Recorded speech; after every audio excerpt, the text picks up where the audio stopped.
नमस्कार दोस्तों, प्रखर इंडिया यूट्यूब मंच पे आपका स्वागत है। बहुत बड़ी खबर आ रही है उत्तर प्रदेश की राजनीति से। उत्तर प्रदेश में 2027 में विधानसभा का चुनाव है। 2027 के विधानसभा चुनाव के लिए समाजवादी पार्टी ने अपनी तैयारी तेज कर दी है। वर्तमान की सत्ताधारी पार्टी भारतीय जनता पार्टी ने भी अपनी तैयारी तेज कर दी है, क्योंकि 2024 के लोकसभा के चुनाव में भारतीय जनता पार्टी को उत्तर प्रदेश में करारा झटका लगा था। करारा झटका का मतलब है कि भारतीय जनता पार्टी को 80 सीटों की उम्मीद थी, 70 सीटों की उम्मीद थी, 60-50 तो मानिए ही, कितनों कम मानिए, 60, 50, 55 मानिए, लेकिन बीजेपी की सरकार जो बनी है केंद्र में, पूर्ण बहुमत की सरकार नहीं बनी। उसमें सबसे बड़ा रोल रहा उत्तर प्रदेश के पूर्व मुख्यमंत्री अखिलेश यादव का। अखिलेश यादव ने उत्तर प्रदेश में भारतीय जनता पार्टी के विजय रथ को रोकने का काम किया। तो भारतीय जनता पार्टी अपने संगठन को विस्तार देने जा रही है, अपने संगठन को लेकर के जिला अध्यक्षों की नियुक्ति कर रही है। वहीं पर नए प्रदेश अध्यक्ष का ऐलान होने जा रहा है। तो नए प्रदेश अध्यक्ष की सूची में किसका नाम है? क्या केशव प्रसाद मौर्य को प्रदेश अध्यक्ष बनाएंगे? क्या किसी अन्य नेता को प्रदेश अध्यक्ष बनाएंगे? क्योंकि केशव प्रसाद मौर्य के नेतृत्व में 2017 में जब चुनाव हुआ था तो भारतीय जनता पार्टी ने प्रचंड बहुमत से उत्तर प्रदेश के चुनाव को जीता था। उससे बड़ा प्रचंड बहुमत भारतीय जनता पार्टी को उत्तर प्रदेश में जीवन काल में कभी नहीं मिला। तो हम आपको यहां पर बताना चाहते हैं किनके किनके नाम चल रहे हैं, क्योंकि भूपेंद्र चौधरी जो है जाट समाज से आते हैं। अब इनका कार्यकाल समाप्त होने वाला है। जब इनका कार्यकाल समाप्त होने वाला है तो नए प्रदेश अध्यक्ष की सूची में किसका नाम आने वाला है? तो मैं आपको बताना चाहता हूं कि ये नेता प्रदेश अध्यक्ष की सूची की रेस में चल रहे हैं। ये कौन है, इनके बारे में डिटेल में भी आपको बताएंगे। आपकी जो भी राय हो, आप बीजेपी का समर्थन करते हो, समाजवादी पार्टी का समर्थन करते हो, बसपा का करते हो या किसी अन्य राजनीतिक दल का करते हो, तो आप कमेंट करके अपना राय जरूर बताइए।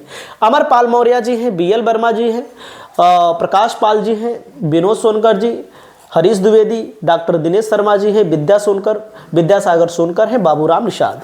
तो सबसे पहला नाम आता है अमरपाल मौर्य।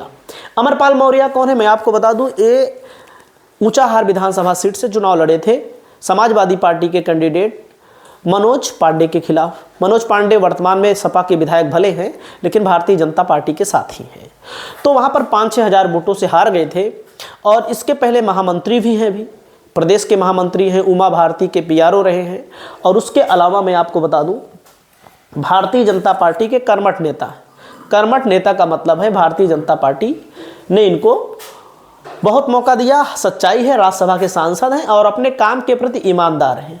आप भाजपा से की विचारधारा से ताल्लुक रखते हो या ना रखते हो, लेकिन अमरपाल मौर्य नेता भले हैं लेकिन नेता लगते नहीं, सच्चाई है।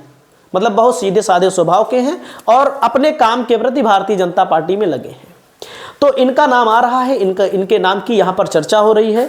तो बनाया जा सकता है, क्योंकि ये जितने प्रदेश अध्यक्ष अभी तक रहे हैं कुल मिलाकर के सेटिंग अच्छी है। सेटिंग अच्छी के अलावा मतलब कि ठीक ठाक आदमी है। तो इनको भारतीय जनता पार्टी अगर मौर्य से बनाएगी तो इन्हीं को बनाएगी और किसी को नहीं बनाएगी। केंद्रीय मंत्री BL वर्मा का नाम चल रहा है। बसपा छोड़कर भाजपा में शामिल हुए। भाजपा में वैसे भी आप सब जानते हैं, कांग्रेस छोड़कर ज़्यादातर लोग, सपा छोड़कर, भाजपा छोड़कर ज़्यादातर लोग कांग्रेस छोड़कर शामिल हुए हैं, बसपा छोड़कर शामिल हुए हैं। तो कोई मतलब कि इनका भी नाम बहुत तेजी के साथ चल रहा है। लोध समाज से आते हैं, बड़े नेता हैं। कुल मिलाकर के गृह मंत्री अमित शाह के करीबी हैं। अमित शाह का जो व्यक्ति करीबी होगा उसी को प्रदेश अध्यक्ष बनाया जा सकता है, उसी में से लोग बनते हैं। बाकी आप चाहे जितने बड़े नेता हों, अमित शाह और नरेंद्र मोदी के करीबी नहीं हैं, तो आप कहीं ना कहीं दरकिनार कर दिए जाएंगे भारतीय जनता पार्टी के अंदर। बाकी लोध समाज की आबादी यहाँ पर जो बताई गई है 4.9%, लगभग 5%। और मौर्य शाह के सैनिक कुशवाहा को 4% बताया गया है। अगला है हरीश द्विवेदी। 2 बार के बस्ती से सांसद रहे। 2024 के चुनाव में मैंने आपको बताया था चुनाव हार जाएगी भारतीय जनता पार्टी। चुनाव भारतीय जनता पार्टी हार गई और हारना भी था। ब्राह्मण वोट बैंक 12% है। ब्राह्मणों को लुभाने के लिए भारतीय जनता पार्टी यहाँ पर इनको बना सकती है। हालांकि ब्राह्मण बीजेपी के कोर वोटर है, लेकिन जहां पर समाजवादी पार्टी टिकट दी है अब की बार 2024 में, अधिकतर वोट बैंक छिटक गया है। जाहिर सी बात है, कहीं कहीं पर ऐसा भी लगता है कि लीडरशिप खत्म कर दी जा रही है। तो ज़्यादा नहीं कहेंगे, लेकिन भाई बीजेपी भी चाहती है हमारा कोर वोट बैंक हमारे साथ रहे, भाग न पाए, तो इसलिए हरीश द्विवेदी का नाम भी चलाया जा रहा है। डॉक्टर दिनेश शर्मा है, वर्तमान के राज्यसभा सांसद हैं, पूर्व डिप्टी सीएम है, ब्राह्मण चेहरे हैं, सरल स्वभाव के आदमी है, सच्चाई सबसे बड़ी यही बात है। सरल स्वभाव के आदमी है दिनेश शर्मा जी, इनके नाम की भी चर्चा हो रही है। पार्टी में हमेशा सक्रिय रहते हैं, हमेशा से सक्रिय रहते हैं, चाहे पद मिले चाहे पद ना मिले, तो इनके नाम की भी चर्चा है। अगला नाम आता है विद्यासागर सोनकर का। विद्यासागर सोनकर प्रदेश महामंत्री हैं, पूर्व सांसद हैं, ये बीपी सोनकर। और क्यों बन सकते हैं, 2019 में नाम चल रहा था, 22 में नाम चल रहा था। सोनकर दावेदार, जो सोनकर वोट बैंक है, उस वोट बैंक को साधने के लिए बीजेपी बना सकती है। हालांकि मेरा मानना है कि किसी समाज के प्रदेश अध्यक्ष को बनाने से उस समाज का पूरा वोट बैंक किसी पार्टी का थोड़ी हो जाएगा। ऐसा होने लगे तो हर पार्टी ऐसे ही करे, लेकिन थोड़ा बहुत एक संकेत मिलता है, बाकी कुछ होता नहीं है। तो सोनकर का नाम सबसे तेज चल रहा है दलित चेहरों में, क्योंकि बैकवर्ड बन चुके हैं, ब्राह्मण बन चुके हैं, ठाकुर बन चुके हैं। बाकी भारतीय जनता पार्टी में दलित नहीं बना है, तो दलित का भी नाम आ सकता है। दलित कैंडिडेट में पूर्व सांसद रमाशंकर कठेरिया, जो इटावा से सांसद थे, प्रदेश महामंत्री प्रियंका रावत, एमएलसी लालजी निर्मल, एससी मोर्चा के प्रदेश अध्यक्ष रामचंद्र कनौजिया का नाम भी चल रहा है। तो प्रकाश पाल भी हैं। पाल बिरादरी की वोट बैंक को बताया जाता है कि 4.5% के करीब में है। प्रकाश पाल समाज का ओबीसी वोट बैंक माना जाता है। समाजवादी पार्टी ने पाल समाज के नेता को ही प्रदेश अध्यक्ष बनाया है। तो पाल समाज के नेता को भी प्रदेश अध्यक्ष जब बनाया जा सकता है सपा के अंदर, तो भाजपा भी बना सकती है। भाजपा भी जातिगत समीकरण, कुल मिलाकर के कोई भी पार्टी हो, ये पार्टी अगर कोई पार्टी कहती है कि हम जाति की राजनीति नहीं करते, तो झूठ बोल रही है। जाति की राजनीति हर पार्टी करती है, कोई हमारी बात माने या न माने। बाबूराम निषाद हैं। बाबूराम निषाद, जिस प्रकार से संजय निषाद लगातार इग्नोर किए जा रहे हैं भारतीय जनता पार्टी से, लगातार इग्नोर किए जा रहे हैं, और इस समय बगावती तेवर अख्तियार किए हैं, मंत्री बने हुए हैं, उनके बेटे लोकसभा का चुनाव हार गए।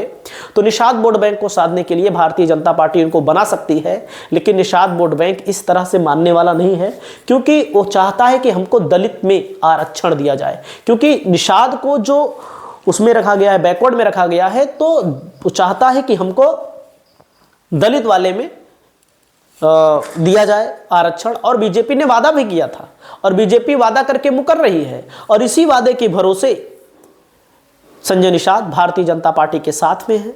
हालांकि वर्तमान में उनके सभी विधायक, लगभग सभी विधायक उनके संपर्क से बाहर चल रहे हैं, क्योंकि वे ऐसे नेता हैं जिनको समाजवादी पार्टी ने आगे बढ़ाने का काम किया, लेकिन उन्होंने बीजेपी का साथ दिया।